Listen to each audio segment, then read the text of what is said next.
Again, we would stick in the body somewhat like this and point the apex off to the left. You can see the auricles pretty nicely here. They flap a little bit more than the cow's heart. So here's my left auricle, still a little bit bigger than the right auricle. Oh, so it's another good way to orient yourself in terms of which side is which. So the left, when you are looking at it, the left auricle is going to be your right hand, because remember, you're looking at it as though this was somebody else. So this is my left. This would be my left and my right. All right. Should we go through some of these again? It doesn't hurt to see it on the pig. Mm-hmm. Also, some of the structures look a little bit different. So let's start from the top.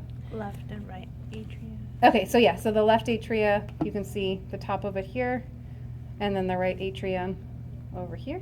And left and right ventricles. And then the ventricles, once again, so the left ventricle basically is this whole bottom part down here. And you can really see the interventricular sulcus here on the pig's heart. It's this line, right, separating. So this would be the left ventricle down here, and then the right ventricle here. And superior and inferior vena cava. All right, so the vena cava, same with the cow's heart. The vena cava are both going to be on the top. Let's see if we can open these up. Okay, so here is the here are the two vena cava. So superior vena cava more anterior, and then the inferior vena cava more posterior. But they both, this is the one that's fun to stick your finger into. So if you stick your finger through either one of the vena cava, you end up wiggling the right auricle.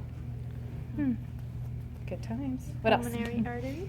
The pulmonary artery. So again, if we find our right ventricle and we stick our finger out there, we can find the pulmonary artery, which is this guy. And if I stick my finger in there, I end up in the right atrium. So this is going to be my pulmonary artery coming from the right ventricle, not atrium, to the out to the lungs. All right, and then vein is going to empty back into the left atrium.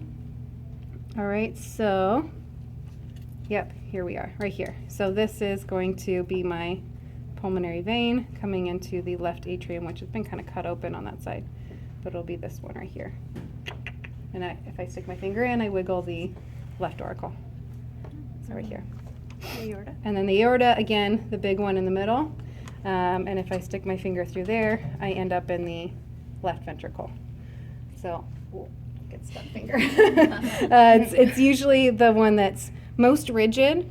It's got the thickest sort of wall if you feel it, which you won't during the practical, but you can now if you feel it. You can feel how much more rigid and thick that wall of the aorta is. What else? The trabeculae. Okay. So the trabeculae carneae are really nicely visible here in the pig's heart. So it's all these ridges here in the ventricles. So any of those ridges that you see in the ventricles, trabeculae carneae. The chordae tendineae.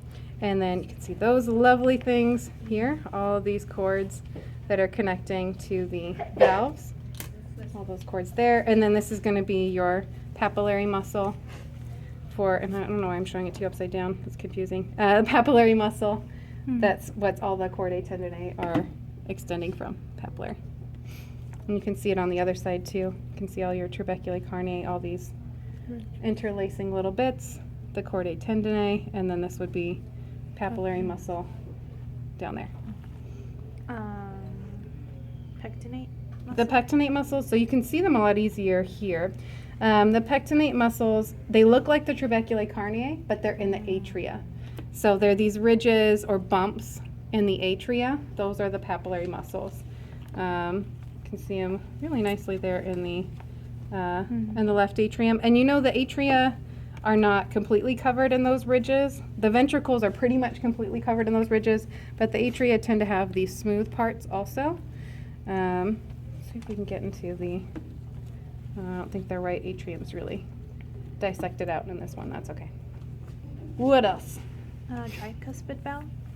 So tricuspid is going to be on the right. There we go.